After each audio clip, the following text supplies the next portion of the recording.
உளுந்தூர்பேட்டை அருகே கடந்த சில தினங்களுக்கு முன்பாக மதுரை ஆதீனம் வாகனத்தில் வந்து கொண்டிருந்த பொழுது திடீரென ஒரு மர்ம கார் தன்னை கொல்ல சதி செய்து தன்னுடைய வாகனத்தின் மீது மோதியதாகவும் அந்த வாகனம் நிற்காமல் சென்று விட்டதாகவும் உடனடியாக அந்த வாகனத்தின் மீது நடவடிக்கை எடுக்கப்பட வேண்டும் என ஆதீனம் சார்பாகவும் அதே போன்று பல சமூக வலைதளங்களில் இது போன்ற தகவல்கள் பரப்பப்பட்டு வந்திருந்தன.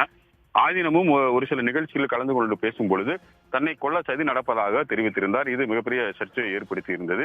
இது தொடர்பாக உடனடியாக உளுந்தூர்பேட்டை பகுதியில் போலீசார் வழக்குகளை பதிவு செய்து அங்கு இருக்கக்கூடிய சிசிடிவிகளை எல்லாம் ஆய்வு செய்து பார்த்த பொழுது ஆதீனத்தினுடைய வாகனம் மிக வேகமாக சென்றதாகவும் அதே நேரத்தில் அந்த பகுதியில் வந்த மற்றொரு கார் அதன் மீது இடிப்பதுமாக அந்த காட்சிகள் பதிவாகி இருந்தது. எனவே இது போன்ற அதாவது உளுந்தூர்பேட்டை அருகே வாகன விபத்து ஏற்பட்டதை ஒருவர் கொல்ல சதி செய்ததாக கூறி இது போன்ற தகவலை தவறாக தொடர்ந்து பரப்பப்பட்டு வருவதாகவும் எனவே இந்த ஆதீனம் மீது குறிப்பாக மத மோதலை தூண்டுகின்ற வகையில் பேசி வருவதாக டைஃபி அதாவது இந்திய ஜனநாயக வாலிபர் சங்கத்தின் சார்பாக மதுரை காவல் ஆணையர் அலுவலகத்தில் தற்போது வழக்கு பதிவு செய்ய கோரி மனு அளிக்கப்பட்டிருக்கிறது. குறிப்பாக மத மோதலை தூண்டும் விதமாக இவரை யார் ஆதீனத்தை பேச வைத்தது யார், இந்த பின்னணியில் இருக்கக்கூடிய யார் என்பதெல்லாம் முறையாக போலீசார் விசாரணை செய்து அவர்கள் மீது வழக்கு பதிவு செய்ய வேண்டும். அதே போன்று மத மோதலை தூண்டும் விதமாக பேசியிருக்கின்ற மதுரை ஆதீனத்தின் மீதும் வழக்கு பதிவு செய்ய வேண்டும் என இந்திய ஜனநாயக வாலிபர் சங்கம் சார்பாக மனு அளிக்கப்பட்டிருக்கிறது. தொடர்ந்து போலீசார் இந்த தொடர்பாக விசாரணை மேற்கொண்டு வருகிறார்கள்.